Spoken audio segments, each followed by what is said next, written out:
এই শীতে পেনশনভোগীদের 200 পাউন্ডের উইন্টার ফুয়েল পেমেন্ট বাতিল করা হয়েছে। তবে তাদের জন্য আরেকটি সুখবর রয়েছে। স্টেট পেনশনভোগী ব্যক্তিরা ডিডব্লিউপি থেকে 4,375 পাউন্ড পর্যন্ত বেনিফিট পেমেন্ট পেতে যাচ্ছে।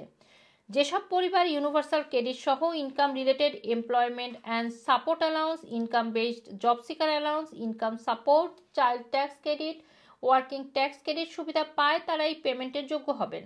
এই বেনিফিট সবচেয়ে বেশি প্রয়োজন এমন পরিবারগুলোকে দেওয়া হয়, কিন্তু যেসব পেনশনভোগী কেবলমাত্র থ্রেশহোল্ডের ওপরে রয়েছে তারা এই বেনিফিট পাবে না।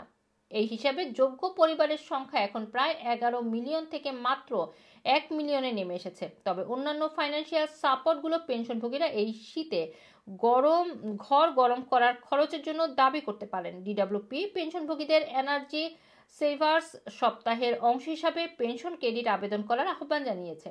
সরকার বলছে শুধুমাত্র এই বেনিফিট প্রাইস প্রতি বছর 4,200 পাউন্ড হবে। এছাড়া 150 পাউন্ডের ওয়ার্ম হোম ডিসকাউন্ট সহ অন্যান্য ফাইন্যান্সিয়াল পেমেন্ট পাওয়া যাবে। এছাড়া কিছু পেনশনভোগী আবার উইন্টার ফুয়েল পেমেন্ট হিসাবে 25 পাউন্ড পাবে। সব মিলিয়ে একজন পেনশনভোগী ডিডব্লিউপি থেকে বছরে 3,375 পাউন্ড পাবেন। কর্তৃপক্ষ জানিয়েছে মাত্র 16 মিনিটে অনলাইনে এই আবেদন করা সম্ভব। পেনশন ক্রেডিট স্বল্প আয়ের পেনশনভোগীদের কস্ট অফ লিভিং কভার করার জন্য অতিরিক্ত পেমেন্ট হিসেবে দেওয়া হয়।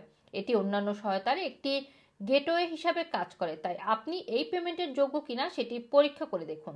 আপনি ব্রিটিশ সরকারের ওয়েবসাইটে ভিজিট করে আবেদন করতে পারবেন। এছাড়া 0800991234 নাম্বারে কল করেও পেনশন ক্রেডিট আবেদন করতে পারবেন। রুমানা রাখি, রানা টিভি, লন্ডন।